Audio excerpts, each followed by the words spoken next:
Rebeldes recebe hoje Gregório do Vivier, ator, humorista, roteirista, escritor brasileiro.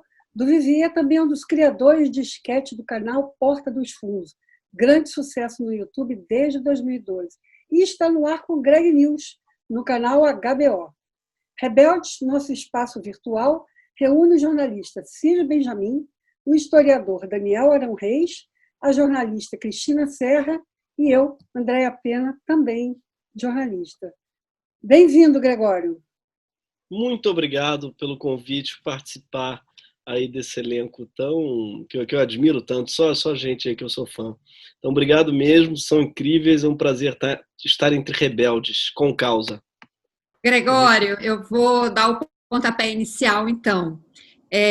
Eu queria te perguntar o seguinte, nesse final de semana, agora, nós vimos vários manifestos de pessoas se articulando, enfim, pessoas do campo progressista se articulando contra o bolsonarismo, contra o fascismo, né? Sem bandeira político-partidária, né? Enfim, são pessoas que resolveram, enfim, tomar uma iniciativa contra o fascismo.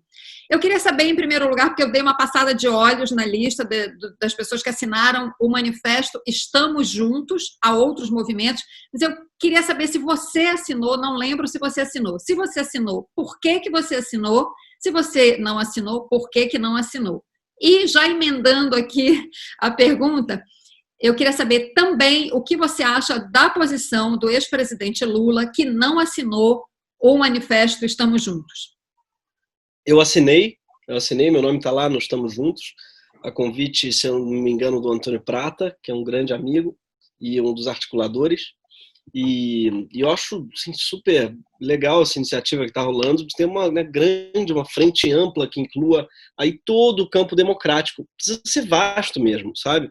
Eu sou a favor mesmo de uma aliança entre pessoas que estão em campos muito diferentes, que concordam com uma única coisa, que é esse sujeito não pode ser o presidente do país.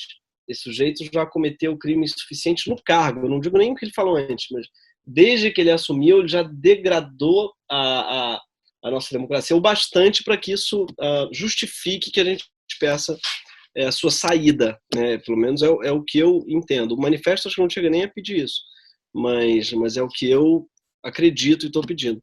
Agora, eu entendo totalmente a posição do Lula, totalmente, porque ele tem motivos para estar ressentido, né?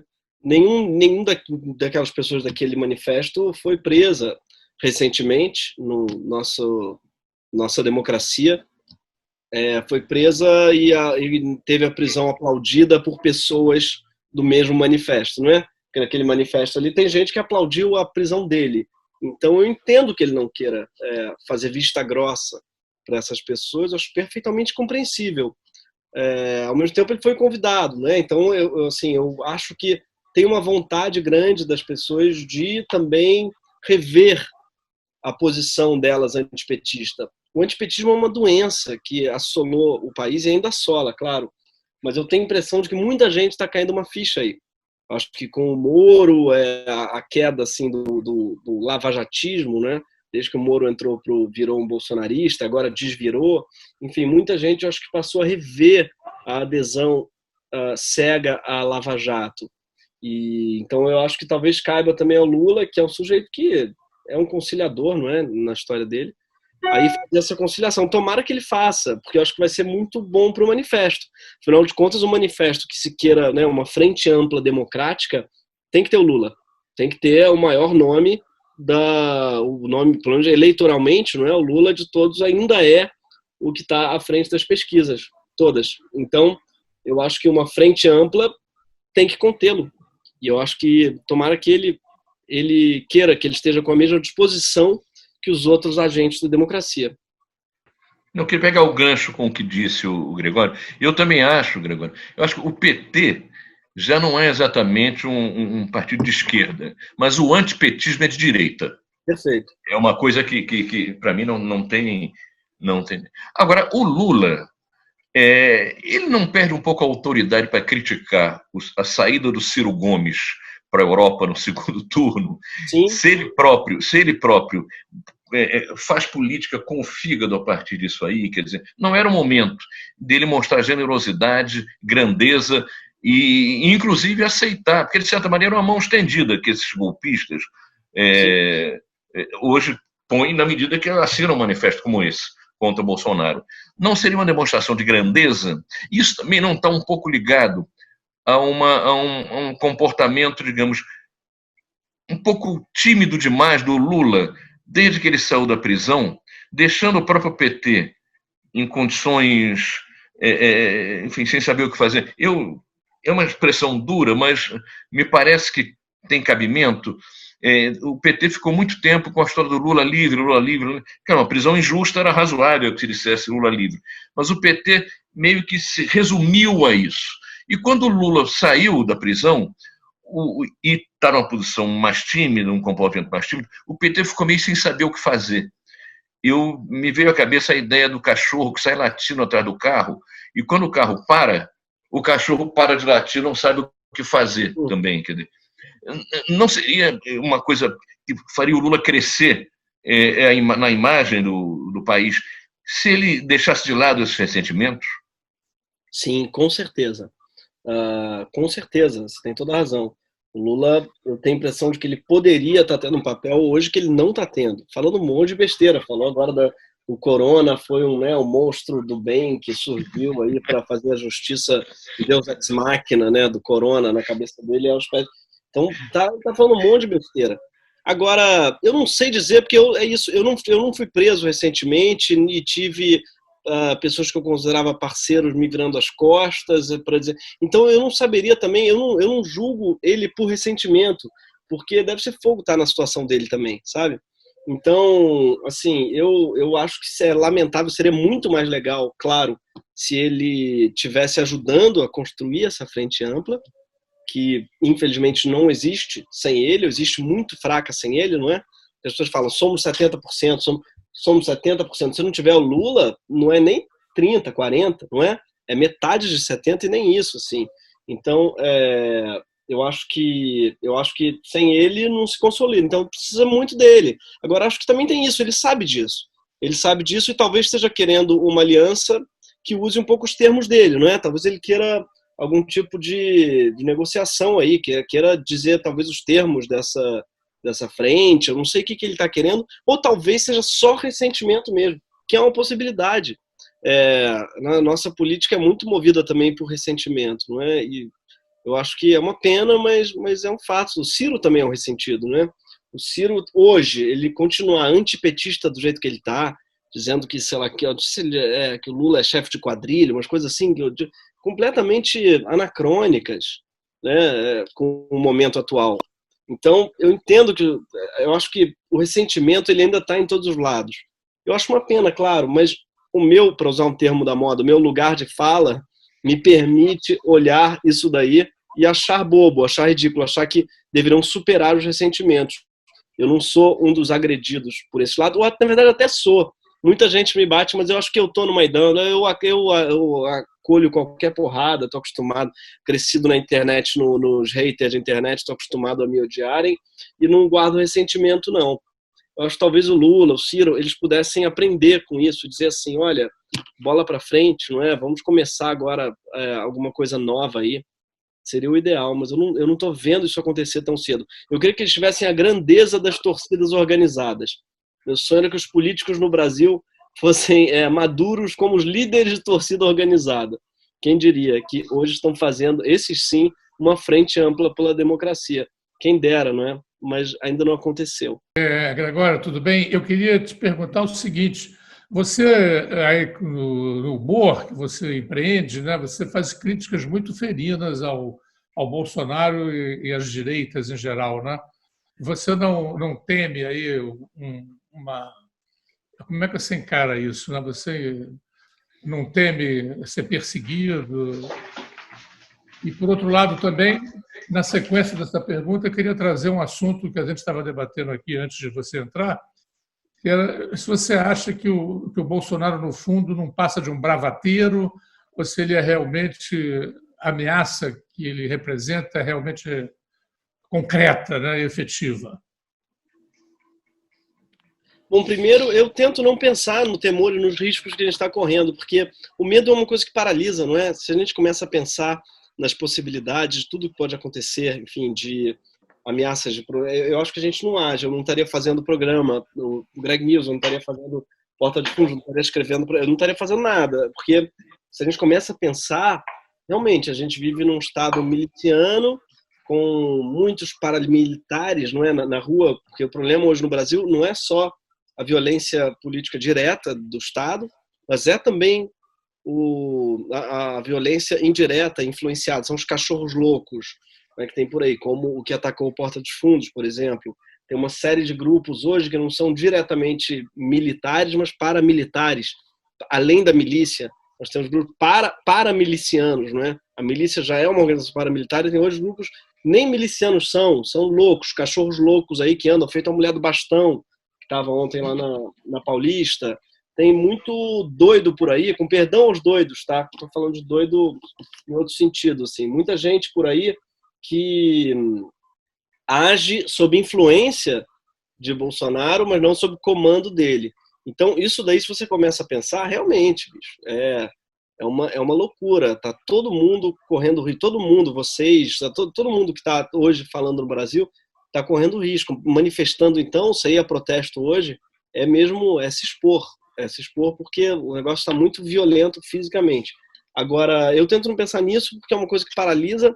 Eu tento não ficar lendo também demais maluco de internet. Eu leio pessoas que eu já acompanho, que eu gosto e tal, mas eu não fico mergulhando nessa deep web, né, para usar outro termo do momento, assim, não fico no submundo da internet, não, porque eu acho que o meu trabalho depende de eu ter total liberdade. Eu acho que o humor só existe com liberdade total e correndo riscos. O humor, para mim, é correr risco. Uma piada, se ela não for arriscada, ela não tem graça. O humor, para falar de novo do Prata, que meu amigo escreveu o manifesto, Prata tem uma frase boa, diz: humor é passar a mão na bunda do guarda, não é chutar o morador de rua, não é você bater em quem está desarmado, é você bater em quem está armado e pode revidar. Então eu acho que não se faz humor sem correr risco. E a sua outra pergunta, se o Bolsonaro é um bravateiro, é uma ótima pergunta, Daniel, que eu me pergunto todos os dias, assim, o quanto dessa bravata, né, dessas falas são reais e o quanto são bravatas somente. Eu acho que é algo que nem ele sabe. Eu tenho a impressão que tem menos cálculo no Bolsonaro do que a gente pensa. Eu acho mesmo que ele se parece muito com o eleitor dele, no sentido que ele realmente acredita que a cloroquina salva. Eu não acho que ele seja maléfico a ponto de estar querendo envenenar e matar a população inteira, não. Eu acho que ele realmente é um ser humano realmente totalmente desprovido de senso crítico, de pensamento de reflexão, de conhecimento tem problemas cognitivos, é isso que eu quero dizer. Acho que o Bolsonaro tem mesmo um problema de ordem cognitiva. E você vê isso quando ele fala de improviso, não é? É um sujeito que tem uma dificuldade mesmo em concatenar pensamento, entender uma pergunta de jornalista, em argumentar. Ele tem um problema de ordem cognitiva, e essa é a verdade. Inclusive, a gente já aventou até no Greg News a hipótese dele ter sido contaminado com mercúrio, porque ele se diz garimpeiro, ele trabalhou muito tempo no garimpo. E o garimpo, realmente, o mercúrio tem consequências muito sérias para a sua cognição. Mesmo o contato direto com o mercúrio é uma coisa perigosíssima. E ele teve muito contato direto com o mercúrio na vida dele. Então, eu não acho improvável que ele tenha um problema cognitivo sério. Então, essas bravatas, para mim, tem muito de bravata mesmo, mas, ao mesmo tempo, ele está testando água. Se, por acaso, ele fala de bravatas, fala não dá nada, não dá nada, não dá nada, se não ele, os golpistas em volta, que são muitos, porque ele tem em volta dele gente mais perigosa que ele, né, como Ricardo Salles, por exemplo, tem gente que está em volta dele aproveitando a bravata, ele testa a água para os outros em volta agirem. Então eu acho que ele funciona um pouco assim, não é? Ele testa e tem espaço aqui, ninguém falou nada. Então usam muito a estupidez dele para fazer manobras inteligentes e muito maléficas. Esse é o que eu tenho tentado, o que eu tenho entendido, pelo menos, não é? ele é bravateiro, mas em volta dele tem gente que está querendo e está operando, não só querendo, está operando mudanças reais, retrocessos reais no nosso país. Gregório, eu vi num programa, num dos seus programas lá no HBO, que você chama a atenção que durante a pandemia as pessoas estão consumindo como nunca a cultura. Vídeos, filmes, livros, tudo, né? Como é que está? Existe alguma articulação desse setor cultural que é tão importante no Brasil, tão pujante, tão grande, para tentar barrar um pouco aí essa coisa de destruir tudo que está em volta de cultura no Brasil? Tem um monte de organização, viu? Tem todos os tipos. Uma delas, que eu estou sabendo mais, é a PTR, por exemplo, a Associação dos Produtores de Teatro do Rio. Estão fazendo uma rede bem sólida de segurança financeira para os trabalhadores de teatro, por exemplo. Fizeram uma vaquinha que deu super certo e que está dando uma certa segurança para os profissionais. Porque os atores, como eu, a maioria ainda conseguem trabalhar numa frente ou outra, fazem aqui, eu tenho um vlog, então conseguem tentar, pelo menos, outras formas de expressão. Agora, o técnico, puramente técnico, não tem escapatória, ele não tem outra forma de expressão, de trabalho, né, que não aquela, como, por exemplo, técnico de som, o iluminador do teatro, a bilheteira do teatro. São pessoas que muitas vezes trabalham ali no teatro, não sabe como é que é o esquema. Não são todos os lugares que tem que contratam com CLT tal. O técnico, então, o iluminador, o audiovisual, são pessoas muito instáveis, tem uma profissão muito instável, sem nenhuma rede de segurança. E a gente sabe como é que é a nossa... E a articulação política também. A gente viu em 68, por exemplo, né, quer dizer, na década ali, nos 60, 70, os artistas, de forma geral, os atores sociais da cultura, eles se engajavam muito na política. A gente viu que dessa vez demorou a entrar, mas está entrando. Como é que está esse engajamento? Deixa eu dar uma complementada só nessa pergunta da Andréia, porque no golpe que tirou a Dilma do poder, a gente viu a participação...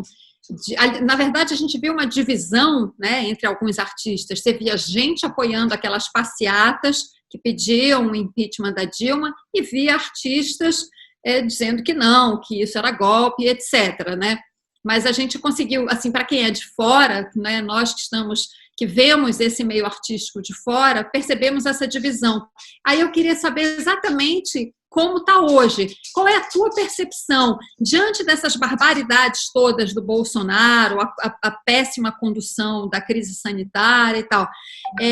Você percebe uma mudança no meio artístico? É perceptível alguma mudança nesse sentido aí, digamos assim, de todos se unirem contra as barbaridades feitas pelo Bolsonaro, no mesmo espírito aí da frente, estamos juntos, no meio artístico, é perceptível algo nesse sentido?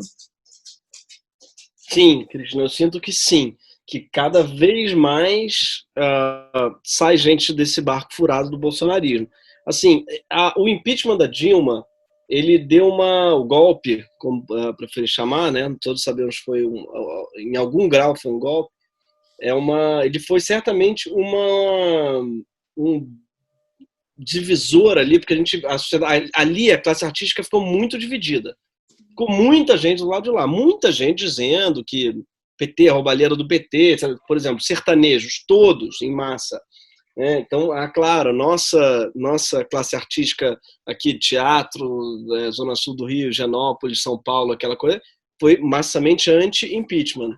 Agora, muita gente na classe artística, isso, sertanejos, muito artista da Globo, novela também, foi super a favor do impeachment. Então, ficou bem dividido. Como foi um fracasso total do ponto de vista político, assim, ninguém que foi a favor do impeachment achou bom o governo Temer, né?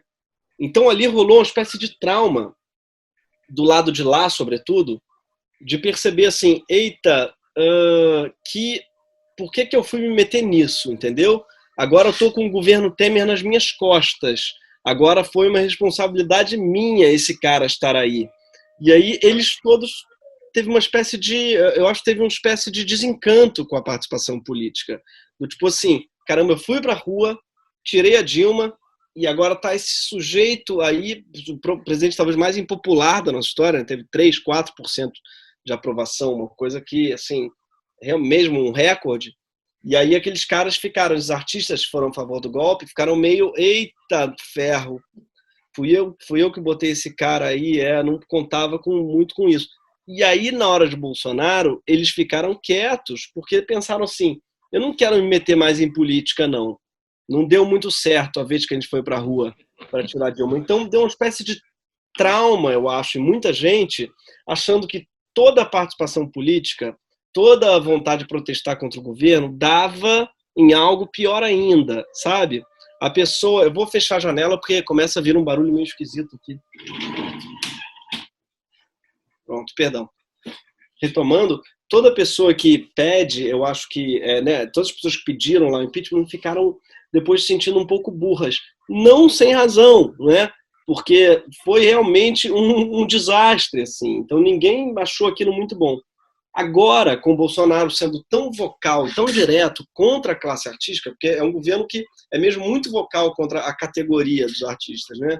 Eles não poupam, não é que é exatamente contra um tipo de artista, não. Eles falam mesmo, o artista, o global, o fulano, a globolixo, o fulano... É uma coisa que é muito difícil o artista não se posicionar. Então, acho que tem cada vez mais gente vindo para cá e falando. Lima Duarte, por exemplo, era um cara que... muito político, claro, durante a ditadura, foi, né, do Teatro de Arena, foi do cara super vocal, mas depois ficou um pouco ali aquela coisa anti-PT, foi a favor do golpe, votou no Aécio, depois foi a favor do golpe, estava aquela, o PT rouba muito. Hoje ele voltou a se posicionar de uma maneira linda e muito emocionante, que emocionou a todos. Por quê? Porque o governo Bolsonaro, ele meio que, né, ele projetou, ele obrigou uma pessoa como ele, com a história dele, a falar. Então, eu acho que hoje, com o Bolsonaro, muita gente que estava no armário político está saindo de volta, e isso é muito positivo, né?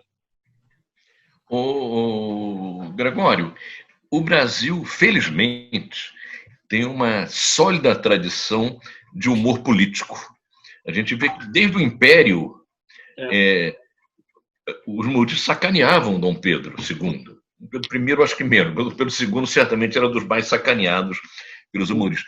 E o humor é uma arma importante na política, inclusive. Os chilenos dizem... O povo chileno gosta muito de ditos populares.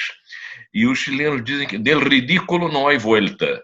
Quer dizer, o cara caiu no ridículo, levantar a cabeça é mais complicado. E como você disse aí, bom, você é herdeiro dessa tradição, você e outros fazendo um trabalho. Eu, pessoalmente, gosto muito desse trabalho, gosto muito também do teu trabalho.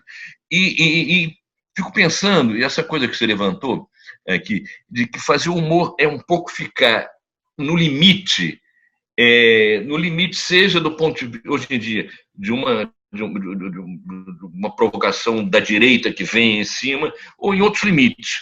E às vezes, para não ferir susceptibilidade de pessoas. E aí eu quero recordar um quadro que vocês fizeram apresentando Cristo como gay. Entende? Alguma coisa que incomodou pessoas que não eram pessoas ligadas ao poder naturalmente. Eram pessoas comuns, religiosas, e acharam complicado aquilo. Como é que você vê isso? Eu não estou te pedindo necessariamente... Enfim, você acha que ali vocês passaram um pouco a mão, ou é assim mesmo, ou esses riscos são inerentes a quem faz humor? Como é que você avalia isso, passado esses 2 meses, sei lá, do acontecido? Vocês passaram a mão ali, foram além do que poderiam ter ido? Seria o caso de não repetir daquela forma aquele tipo de quadro? Ou isso é assim mesmo, são ossos do ofício? Olha, eu não sei, eu precisaria rever, mas eu tenho a impressão que não, assim, eu não acho que passamos, não. Porque, assim, a gente no Porta dos Fundos, volta e meia, pega pesado, claro. Faz parte da nossa, quase do compromisso do Porta dos Fundos. É um canal de humor que tem essa vocação, eu diria, pro proibido, pro iconoclasta. Sabe? É um canal realmente comprometido com isso. A gente não é, Porta dos Fundos nunca tem meias palavras, sabe? A gente até inventou o Porta por causa disso. A gente estava na TV aberta, estávamos todos na Globo, eram todos contratados, tentávamos fazer o humor que a gente queria e não conseguíamos, porque não podia falar de política, não podia falar de sexo no humor, né? Não podia falar de religião, não podia falar de marcas. Então, se falasse Google, tinha que falar, joga no site de busca. Eu vi, você não podia falar basicamente tudo que interessava a gente, tudo que onde morava o humor. Então, a gente foi basicamente para a internet para ter liberdade total, ampla e restrita, né? A gente foi para realmente chutar o balde. E esse é o lugar do Porta, é o lugar do chutar o balde, é realmente o lugar em que não há proibições. Então, eu acho que faz parte da nossa estética, do nosso compromisso, esse especial. E mais, não é tão pesado, no meu ponto de vista, claro, não sou religioso, mas a gente mesmo já fez coisa muito mais pesada. Com Jesus, inclusive. Só que o especial trazia a questão da homossexualidade. Mas quem julga o que é pesado não é você, é a pessoa que se sente atingida. Que coisas mais pesadas do que essa? E eu, bom, estou longe de ser uma pessoa religiosa, mas eu me botando na cabeça de quem é religioso, que coisas mais pesadas vocês fizeram do que aquela coisa do Cristo como gay? No ano anterior, também na Netflix, Jesus, a gente fazia um Jesus completamente bêbado, cheirava pó, entendeu? Jesus cheirava pó. Jesus era um cara totalmente, era muito mais pesado. Você não vai dizer que Jesus usar drogas, beber, tinha um caso com Maria Madalena, tratava ela mal, pegava outra, era uma coisa realmente, era um escroto. Só que não tem problema ser escroto para essa gente, entendeu? Tem problema ser gay. Então, o que ficou escancarado é que, para eles, pesado, para usar o termo, né, pesado é a homossexualidade, que é pecado, né, nem pesado. Agora, você ser escroto, ser mau caráter, mentir ou usar droga escondido, isso daí é o de menos, não é? Então, isso daí que ficou muito escancarado. Eles deram pra gente isso, meio que deixou muito claro. Jesus, inclusive, por isso que eu digo que não é pesado, ele é uma pessoa boa, no especial. Ele é ingênuo, ele é puro. A gente não nega nem a divindade dele. Ele é filho de Deus. Ele é filho de Deus e ele é... Então a gente não nega os dogmas. Vários religiosos progressistas falaram, uau, esse Jesus não afeta em nada a minha concepção de Jesus, não afeta os dogmas que eu sigo da minha religiosidade. Vários religiosos endossaram, assim, uau, esse é terrivelmente cristão, esse Porta dos Fundos, é até demais, né? Talvez para mim, por exemplo, eu acho ele cristão demais. Eu acho ele passa pano até para algumas coisas, sabe? Agora, na nossa teocracia homofóbica, ele é herético. Eu acho que tem coisas muito mais heréticas acontecendo por aí, muitas delas praticadas pela religião, né? O pessoal está chutando santa, para usar um exemplo antigo, chutando uma santa. Isso é heresia. O Porta dos Fundos nunca chutou santa. Entendeu? A gente nunca pediu dinheiro em nome de Jesus. Isso jamais pediu dinheiro para causa de sei lá o quê. Isso, para mim, é heresia. Então, eu acho que se eu tivesse feito qualquer uma dessas coisas, ou entrado num terreiro de candomblé quebrando tudo, se eu tivesse feito alguma dessas coisas, eu acho que eu estaria muito preocupado, arrependido e tal. Mas nosso Porta dos Fundos é uma obra de amor, é uma obra de amor e de humor, assim. De amor claro, à loucura, à derisão, não é? A subversão, a liberdade, mas não é acho que não chega nem perto do ódio, não é? Imagina, você vê e não tem ódio ali, tem mesmo. O Fábio, sobretudo, que é quem escreve, é um cara que entende a beça de Bíblia, porque ele estudou num colégio religioso, ele escreve os Diegos especiais, né? Todo mundo escreve lá no Porta, mas o Fábio que cuida. Então eu acho que tem até no Fábio um respeito, um carinho, sabe, pela Bíblia, que é bonito. Ele conhece passagens que ninguém lembra, é um negócio que eu acho super comovente. Ô, Gregório, agora eu queria falar um pouco assim da tua formação mesmo como artista, humorista.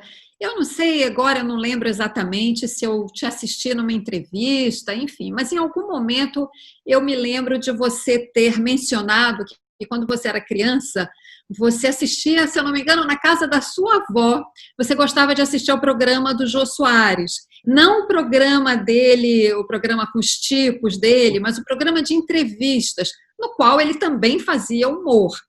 Pegando esse gancho, eu primeiro queria saber se o Jô é uma das pessoas, digamos assim, uma das referências para você como artista, humorista, e quais são as outras referências para você de artistas do humor? O Jô com certeza foi né, mas na infância eu via isso, eu contei no programa no Greg News, eu via toda vez que eu dormia na casa da minha avó, ou ela dormia lá em casa, e era muitas vezes, porque ela ficava muito com a gente. Meus pais são artistas, né, são músicos, e iam turnê às vezes, iam viajar ou fazer show, não sei o quê, e era a nossa avó que ficava com a gente. Nós somos 4 irmãos. Então era uma farra, a gente amava essa avó, que é pianista também, é pintora, fazia tudo, super artista, botava todo mundo para pintar, para cantar, para tocar. E então, além dela, da minha própria avó, o Jô também era, porque ela amava o Jô, e a gente via até tarde, e era uma diversão aquilo.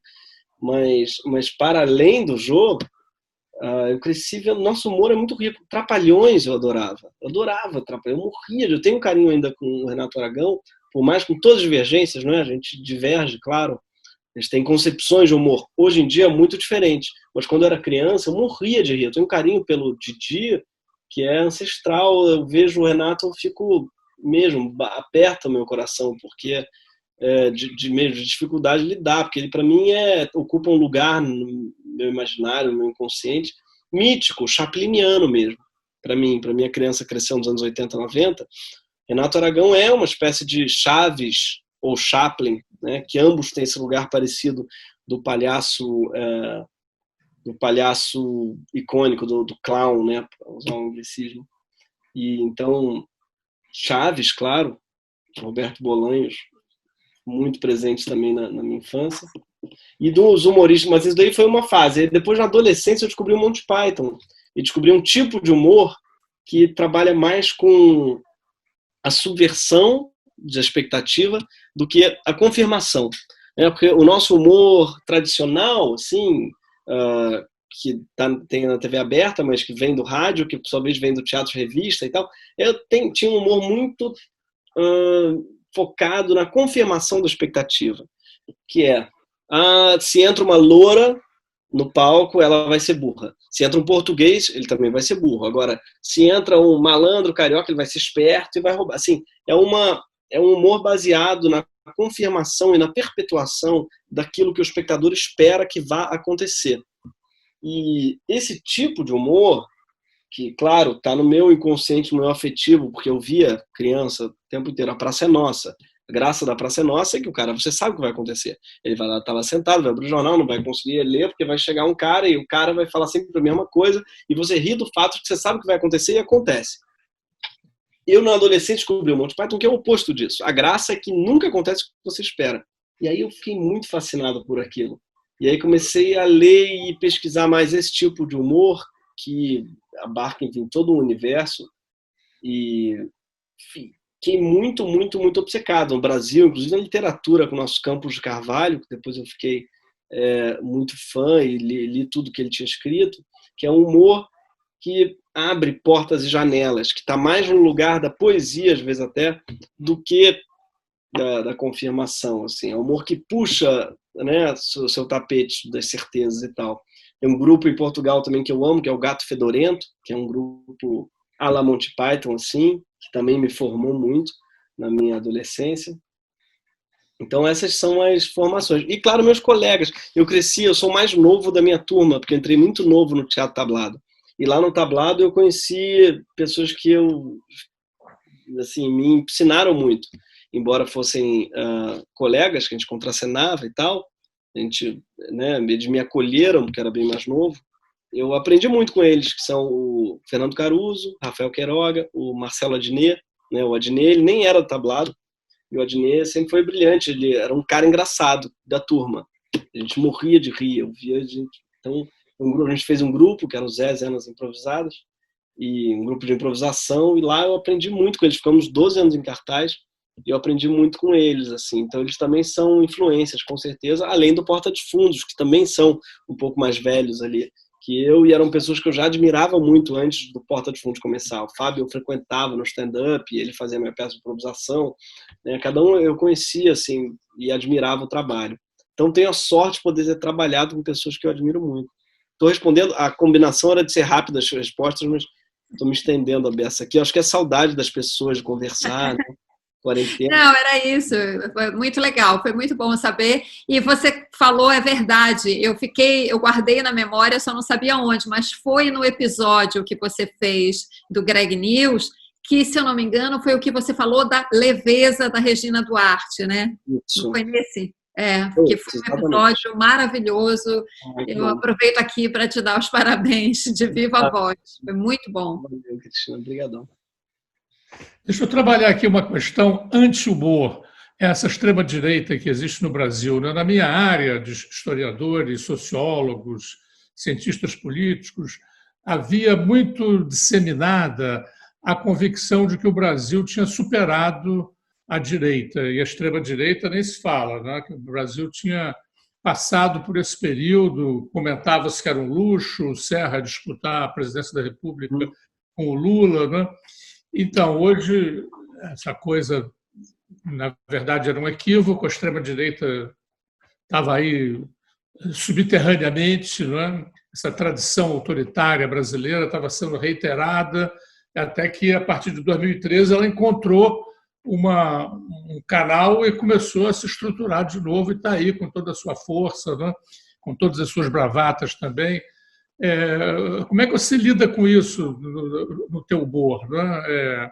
Isso te surpreendeu, né? Foi uma coisa também que te pegou desprevenido? Você já esperava que isso acontecesse? E agora, diante disso, como é que vocês estão lidando com essa questão? Vou pegar carona. Eu queria que você falasse também no atentado que teve contra o Porta dos Fundos. Sim. Bom, eu acho que é uma ótima pergunta mesmo, Daniel, porque é uma coisa que também me surpreende muito, o fato de que a gente viveu os últimos 30 anos antes do Bolsonaro sem o bolsonarismo incorporado em alguém. Então, os bolsonaristas, eles já existiam, eles estavam aí na sociedade, eles não brotaram do nada, né? Não foi geração espontânea do esgoto. Eles estavam entre nós. Eles só não tinham uma opção eleitoral viável. Então, o que eu acho que foi muito revelador foi o fato de que um sujeito vocalizou muita coisa que já estava aí. Então, a extrema-direita, ela já estava onipresente, claro, estava ali em tudo quanto é lugar, a gente ouvia, todo mundo tinha um tio reacionário, mas esse tio não tinha encontrado ainda um lugar para sonhar, eu acho, que tem a ver com isso um pouco, né? Tem a ver com uma projeção, um lugar de projeção de um Brasil ideal ali no voto. Então ele votava muito contrariado no PSDB, votava, putz, isso tem razão, uma disputa Serra-Dilma, olha para isso, uma disputa Lula-Serra, Dilma, até Dilma Aécio, é uma disputa que se fala assim, tem todo um Brasil que não está contemplado ali. E aí o que o Bolsonaro faz é escancarar, eu acho, isso, o fato de que existe um descompasso entre os nossos políticos, sejam eles de esquerda ou de direita, entre esses políticos e grande parte da população, né? A disputa Dilma-Serra, ela não contempla grande parte do Brasil. Essa é a verdade. Muita gente olhava para os dois e falava, para mim, dá no mesmo, vou votar ali no Serra, mas ele não tinha um candidato ali bolsonarista, mas já existiam os bolsonaristas. E a minha tristeza hoje é perceber que o bolsonarismo continuará. Esse sujeito pode cair, como eu acredito que vai cair, mas tem ali os 20%, que ninguém sabe se é 20% ou 30%, alguma coisa entre os dois, que prosseguirá como ideia, sabe? Porque ele é uma ideia, o Bolsonaro, ele não é um sujeito, ele é uma ideia de país, que envolve um monte de coisa, envolve, né, ao mesmo tempo um extrativismo com uma abolição dos direitos humanos, com o fim da imprensa, uma ideia que parece muito fascismo, né? Uma espécie de fascismo neoliberal ali, uma junção de um monte de coisa, mas essa ideia de Brasil, ela eu tenho a impressão de que ela não morre com o Bolsonaro, sabe? Ela antecede a ele e ela prosseguirá sem ele. E isso é muito triste perceber. Na próxima eleição, ela cresce com ele também? Ela cresce com ele, porque quando vem incorporado, fala, era isso que eu queria. Eu conheço muita gente que já era bolsonarista antes de conhecer Bolsonaro. A gente conhece, ali anos 90, 2000, um monte de gente que falava bolsonarismos, mas não tinha uma pessoa para votar, não tinha alguém ali para cravar. Então, quando vem o sujeito, verbaliza e fala, é ele, eureka, encontrei, era isso que eu estava procurando e não sabia. E aí, depois que encontra ele, é muito difícil a pessoa ela voltar atrás, né? Tem alguns estudos que indicam que é muito mais difícil uma pessoa mudar de ideia depois que ela verbalizou publicamente que aquela ideia é dela. Então, por isso, um dos perigos da rede social, né? Depois que a pessoa posta um perfil lá, Bolsonaro, 2018, é muito mais difícil ela voltar atrás, porque significa que ela vai ter que voltar atrás publicamente. A conversão dela vai ter que ser pública. Se ela só simpatizou com essa ideia, mas não verbalizou, ela pode voltar atrás e nem contar para ninguém, que dá muito menos trabalho. Aí o problema que a gente tem... A gente viu isso muito na época da eleição do Collor, né, que teve aquela maioria dele, e depois, 2 anos depois, você não encontrava mais ninguém que tinha votado no Collor. Né? Exatamente. Ninguém, porque não tinha redes sociais. Talvez hoje, com as redes sociais, a adesão ao Collor tivesse sido mais duradoura, porque as pessoas elas precisariam desdizer aquilo que todo mundo tinha visto e lido, que elas são Collor. Hoje, o Bolsonaro está muito identificado com o público dele por causa das redes sociais. Você sabe todo mundo que é bolsonarista, porque todo mundo é rede social. Todo mundo, em algum momento, falou sobre Bolsonaro. Então, a conversão delas é muito mais difícil e penosa, porque ela precisa ser uma conversão pública. E o preço dessa conversão é muito caro. Essa conversão, ela tem que passar por um envergonhamento, quase. Ela tem que passar por um desculpe, é uma conversão que não é fácil de fazer. Você falar assim, olha, eu acreditei nesse imbecil, nesse idiota, não sei qual termo vai usar, assim, porque não basta dizer, o governo dele foi mais ou menos. Não é isso que a gente quer ouvir, não é? Não sei se não foi ideal. Não, a gente quer uma redenção. Isso daí, então o preço da conversão é muito caro para a pessoa pagar. Muita gente, eu sinto que já está arrependida, mas não quer pagar esse preço. Até porque esse preço inclui romper com toda uma rede de amizades que existe, que é bolsonarista, né? Porque uma pessoa que ela entra nesse grupo, é um WhatsApp, é um bar que se vai, é um churrasco que se frequenta, é um pacote. Envolve romper com esse pacote. Isso é muito difícil, muito doloroso. Pessoal, bom, conversar com gente inteligente, a gente conversa a noite inteira. Ainda mais ele tomando a cerveja, eu tomando um vinhozinho aqui também. Agora, nós tínhamos combinado não passar de 40 minutos, já passamos. Eu queria sugerir o seguinte, eu não vou perguntar mais nada, mas se alguém mais quiser fazer uma pergunta, faça a última pergunta para o Gregório arredondar, a gente poder cumprir, pelo menos em parte, o que tinha combinado fazer. Eu não quero mais perguntar, eu queria, enfim, agradecer ao Gregório e espero que seja a primeira das várias entrevistas tuas aqui para os Rebeldes. Mas quem quiser fazer mais pergunta, faça, e ele aproveita e já dá o fecho aí para o nosso bate-papo. Eu só queria saber se a polícia deu algum retorno sobre aquela ação terrorista, fascista, contra o Porta dos Fundos. Bom, ótima pergunta, né? Não deu, sim, deu que estamos procurando, encontramos, mas não deu nenhuma resposta séria. Foi o próprio sujeito que se entregou, não foi a polícia que encontrou. A polícia não encontrou os outros 3, porque, se não me engano, eram 4. E o sujeito está lá em Moscou. A pandemia também ajudou ele, né, no sentido que ele... não só ninguém mais falou disso, como também ele nem pode mais sair de lá. Então, o pedido de extradição, por exemplo, seria muito improvável.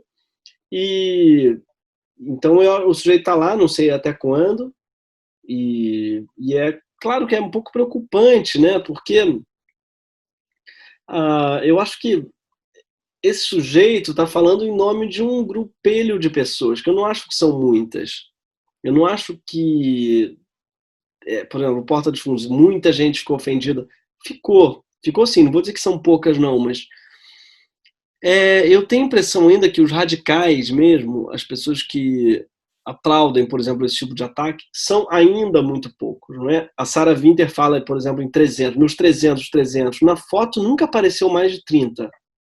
No dia mais animado, mais teve adesão, eram 30.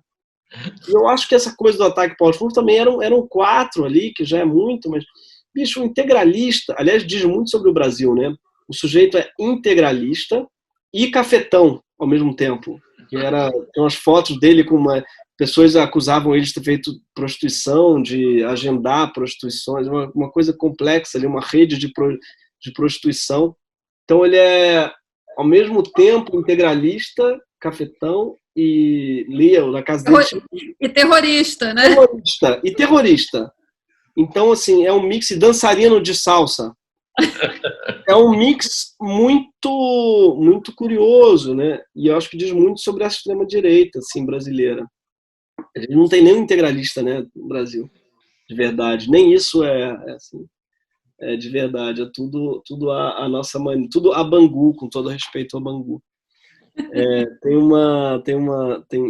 Enfim, é isso. Eu acho que a gente está agora também tem outras coisas que surgiram, não é? E parece até engraçado pensar que ele estava preocupado com isso em janeiro, mas eu acho que tudo tomou outro caminho, assim, bem, bem diferente. Mas ali já dava para ver que existem, foi ali que eu vi pela primeira vez, na verdade, talvez um pouco tardiamente, que existe um perigo real envolvendo o corpo mesmo de todo mundo, não só dos ativistas políticos diretos, como, por exemplo, a gente já sabia, é só a Marielle, não é? A Marielle já acendeu um alerta para todo mundo. Olha só, os ativistas políticos estão correndo um risco direto nesse país hoje, como os ativistas ambientais, por exemplo, estão há muito mais tempo. Não é o país que mais mata ambientalista no mundo, o nosso. Então, mas a Marielle já foi um puta degrau, assim, eita, eu acho que descemos aqui alguns degraus na escala da democracia e da segurança. Aí depois do governo Bolsonaro, algumas coisas já foram ditas muito sérias, vou mandar todo mundo para a ponta da praia, vou mostrar algumas coisas que são mesmo atentados verbais à nossa democracia. E isso ecoa, não é? Isso ecoa no ser humano que está ali desesperado, sem sentido na vida dele. O sujeito é meio integralista, meio cafetão, meio dançarina de salsa. Ele vê o presidente falando aquilo acende uma luz. Opa, talvez esse seja o sentido da minha vida, então. Né? Ser um braço desse sujeito. Né? Então, é muito fascinante isso. Eu estava lendo um livro muito interessante sobre o Mussolini, lá, o filho do século, né? Uma biografia ótima do Mussolini. E, aliás, Bolsonaro, por acaso, citou ontem, né? O Mussolini. E realmente tem muita coisa em comum. Não é exagero chamar ele de fascista. E o que tem para mim de mais comum ele sintetiza brilhantemente, o livro a redução da complexidade política. Política é muito complexo. Por definição, é plural, é fruto de muito debate e você nunca vai encontrar uma união, uma paz. Não existe estabilidade na política. A graça é que é realmente conturbado e dúbio e complexo, cheio de ambiguidade. Aí vem um sujeito e fala assim, não é ambíguo, não é complexo, não é assim, é bandido e gente honesta, é assim que funciona. Tem bandido, sabe, tem ladrão e tem trabalhador honesto. Então, quando o sujeito ele opera o milagre da redução da complexidade, isso é muito sedutor. Então foi isso que eu acho que ele conseguiu, sabe? E juntou um bando de gente que estava cansado da complexidade. Então existia no Brasil um cansaço dessa complexidade que tem a ver com um cansaço do feminismo, das lutas raciais, tem um cansaço cansaço entre aspas, né? Que na verdade é um medo de perder privilégios também. Então tudo isso junto com um sujeito que vem e opera o milagre agora é tudo simples de novo. Homem é homem veste azul, menina veste rosa, e agora o mundo voltou a ser simples, preto no branco. Então eu acho que é mesmo fascista na origem da palavra, né? É uma tentativa de redução do mundo a um esquema binário, assim. Então isso é muito sedutor, infelizmente. E a gente não pode cair nessa, não dá para responder ele com mais redução, tem que responder com mais complexidade. E é difícil, porque a complexidade ela é menos sedutora. Mas a gente vai tentando. O humor pode ajudar nesse sentido. O humor acho que é uma arma que ajuda a tornar as coisas não mais simples, mas o contrário. As coisas mais complexas ainda. O humor, para mim, serve para problematizar e mostrar que o buraco é sempre mais embaixo. Então, é o que eu tenho tentado fazer aí. Obrigado pelo convite, por abrir essa porta. Desculpem falar sem parar. E queria agradecer a vocês todos, vocês 4 aí, pela luta incansável pela nossa democracia há tanto tempo, tantos anos. Sei que vocês 4 são guerreiros antigos, incansáveis, e eu sei lá se haveria democracia se não fosse por gente como vocês. Então, deve ser especialmente doloroso e difícil, eu imagino, para vocês verem esse retrocesso. Penso muito em vocês e, né, quando eu vejo as brutalidades que esse sujeito fala, mas eu tenho certeza que vocês são inspiração para muitos jovens rebeldes e que a rebeldia não termine nunca, porque agora mesmo, né, estamos numa semana em que os antifascistas estão se mostrando mais fortes, talvez do que nunca, no mundo inteiro, gente indo às ruas no meio de uma pandemia, com segurança, claro, mas se mostrando forte e se mostrando muito poderoso mesmo, eu acho. Acho que tem muita gente aí apegada ainda a esse estranho conceito que é a democracia. Então é isso. Muito obrigado mais uma vez a vocês todos. Até mais. Gregório, seguinte. Bom, nós, além de fazermos esse programa, somos amigos. De vez em quando a gente toma um vinho e tal. E já combinamos chamar também, quando acabar a pandemia, para o próximo vinho, chamar alguns entrevistados. Para que tomem. Você já está convidado desde agora. Logo que a gente tiver isso marcado, vamos te convidar, tá? Muito obrigado, Cid. Obrigado a você. Até mais, querido. Muito tchau, bom. tchau. Prazer. Adorei. Prazer enorme, Cristina. Até mais, Daniel. Tchau, tchau.